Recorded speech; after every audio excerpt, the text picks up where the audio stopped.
নমস্কার বন্ধুরা, ফেমাস দোলনস কিচেনে আপনাদের সবাইকে স্বাগত জানাই।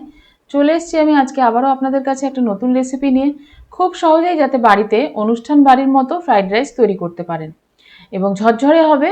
আর কতটা পরিমাণ চাল কিভাবে সেদ্ধ করবেন সব কিছুই আমি কিন্তু এখানে বলে দেবো, তাই কোনোভাবে স্কিপ না করে সম্পূর্ণ ভিডিওটা দেখার অনুরোধ করছি। আর ভালো লাগলে কিন্তু শেয়ার করতে ভুলবেন না। আপনি যদি আমার চ্যানেলে নতুন হয়ে থাকেন তাহলে কিন্তু চ্যানেলটা সাবস্ক্রাইব করার জন্য এবং বেল বাটনটা প্রেস করে দেওয়ার জন্য অনুরোধ করছি। তাহলে আসুন আজকে রেসিপি শুরু করি। রেসিপি তৈরি করার জন্য প্রথমে আমি একটা বড় বাটি নিয়েছি, তার মধ্যে এখানে চাল নিয়েছি, বাসমতি চাল নিয়েছি। যেহেতু আমি এখানে বাসমতি চাল দিয়ে আজকে আপনাদেরকে করে দেখাবো এই রেসিপিটা, খুব ভালো করে ধুয়ে পরিষ্কার করে 30 মিনিটের জন্য ভিজিয়ে রাখবো। দেখুন, ধুয়ে পরিষ্কার করে আমি ভিজিয়ে রেখে দিয়েছি। এখন আমি আপনাদেরকে করে দেখাবো একটা ভাজা মশলা। এই ভাজা মশলার মধ্যে আছে গোলমরিচ, জয়ত্রী, জায়ফল, দারচিনি, এলাচ। খুব ভালো করে ড্রাই রোস্ট করে নিচ্ছি। ড্রাই রোস্ট হয়ে গেলে, একটু ঠান্ডা হয়ে গেলে আমি তারপর এই মশলাটাকে একটু বেটে নেব, একদম ফাইন পাউডার করে নেব। এটা আমি এই ফ্রাইড রাইসে ব্যবহার করব। চাল সেদ্ধ করে নেওয়ার জন্য এখন আমি কড়াইতে জল বসিয়ে দিয়েছি। জলটা আমি মিডিয়ামে দিয়েছি গরম হওয়ার জন্য। দেখুন গরম হয়ে এসছে। এর মধ্যে দিয়ে দিলাম 3টে তেজপাতা আর তার সাথে কিছু গোটা গরম মশলা দিয়ে দিচ্ছি, যাতে চালে খুব সুন্দর একটা ফ্লেভার আসে। আর দিয়ে দেবো পরিমাণ মতো এখানে নুন। নুনটা কিন্তু পরিমাণ মতো ব্যবহার করবেন, খুব বেশি দেবেন না আবার খুব কমও দেবেন না, মোটামুটি যেন বেশ স্বাদটা থাকে সেই অনুপাতে কিন্তু নুন ব্যবহার করবেন। জল কিন্তু ফুটে গেছে। এবার আমি ভিজিয়ে রাখা চালটা দিয়ে দিলাম। চাল দেওয়ার পর ভালো করে কিন্তু সেদ্ধ করে নেব।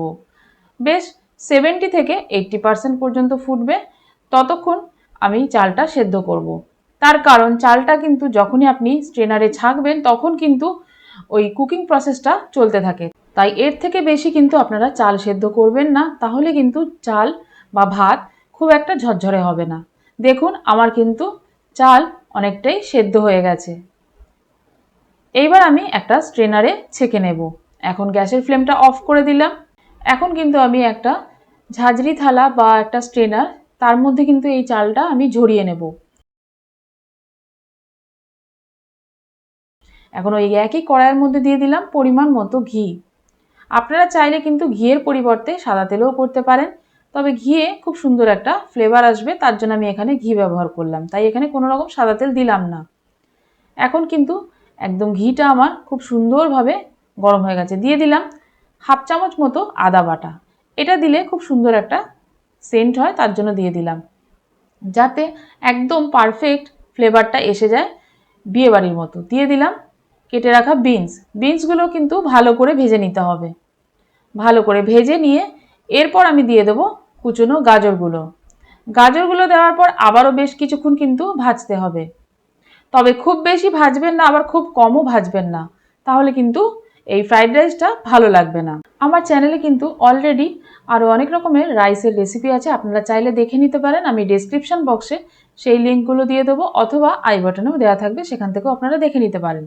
দেখুন আমি দিয়ে দিলাম কুচনো ক্যাপসিকাম। এখানে কিন্তু একদম আমি যেমন অনুষ্ঠান বাড়িতে তৈরি করে ফ্রাইড রাইস ঠিক সেইভাবেই আপনাদেরকে করে দেখাচ্ছি। স্টেপগুলো কিন্তু ফলো করে বাড়িতে তৈরি করবেন, আশা করব আপনাদের ভালো লাগবে। দিয়ে দিলাম পরিমাণ মতো কাজু বাদাম। এরপর দিয়ে দেবো পরিমাণ মতো কিশমিশ। দেখুন খুব ভালো করে কিন্তু এখন আমি হাই ফ্লেমে দিয়ে ভেজে নিচ্ছি। এই সময় কিন্তু গ্যাসের ফ্লেমটা হাইতে দেবেন, যেহেতু এখন আমার বেশ সবজিগুলো আর কাজু আর কিশমিশগুলো ভাজা ভাজা হবে। তবে খুব বেশি কিন্তু ভাজবেন না, তাহলে কিন্তু কিশমিশগুলো কালো হয়ে যাবে বা পুড়ে যাবে।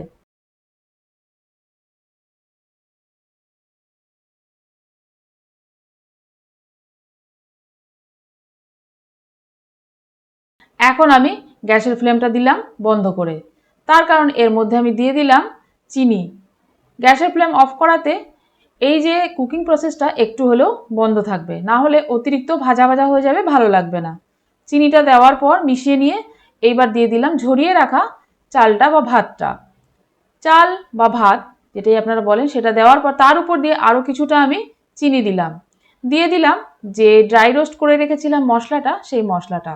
এইবার কিন্তু আমি গ্যাসের ফ্লেমটা অন করে দিয়েছি, আর এখন গ্যাসের ফ্লেম মিডিয়ামে দিয়ে ভালো করে মিশিয়ে নেব। খুব বেশিক্ষণ ভাজবো না, তাহলে কিন্তু চালটা বা ভাতটা একটু শক্ত হয়ে যাবে, সফট ভাবটা থাকবে না। এরপর আমি দিয়ে দেবো একটু স্বাদ অনুযায়ী নুন। নুনটা কিন্তু আপনারা আপনাদের স্বাদ অনুযায়ী দেবেন। যখন চাল সেদ্ধ করেছিলাম তখন কিন্তু আমি এখানে নুন ব্যবহার করেছি, তাই সেইটা মাথায় রেখে কিন্তু নুন এখানে ব্যবহার করবেন। এখন ফ্রাইড রাইসটা আমি ঢাকা দিয়ে দিলাম 10 মিনিটের জন্য। এইবার কিন্তু গ্যাসের ফ্লেম আমি একদম বন্ধ করে দিয়েছি, তাই 10 মিনিটের জন্য স্ট্যান্ডিং টাইমে রেখে দিয়েছিলাম ঢাকা দিয়ে। এখন কিন্তু আমার একদম ঝরঝরে ফ্রাইড রাইস একদম অনুষ্ঠান বাড়ির মতো তৈরি হয়ে গেল। আজকে আমি নিরামিষ আলুর দমের সাথে এই রেসিপিটা সার্ভ করছি। আপনারা চাইলে কিন্তু যে কোনো ননভেজ রেসিপি দিয়েও কিন্তু এই রেসিপিটা সার্ভ করতে পারেন। আর আমার চ্যানেলে কিন্তু ভেজ বা ননভেজ দুটো রেসিপিই আছে, আপনারা চাইলে কিন্তু চ্যানেলটা ভিজিট করতে পারেন।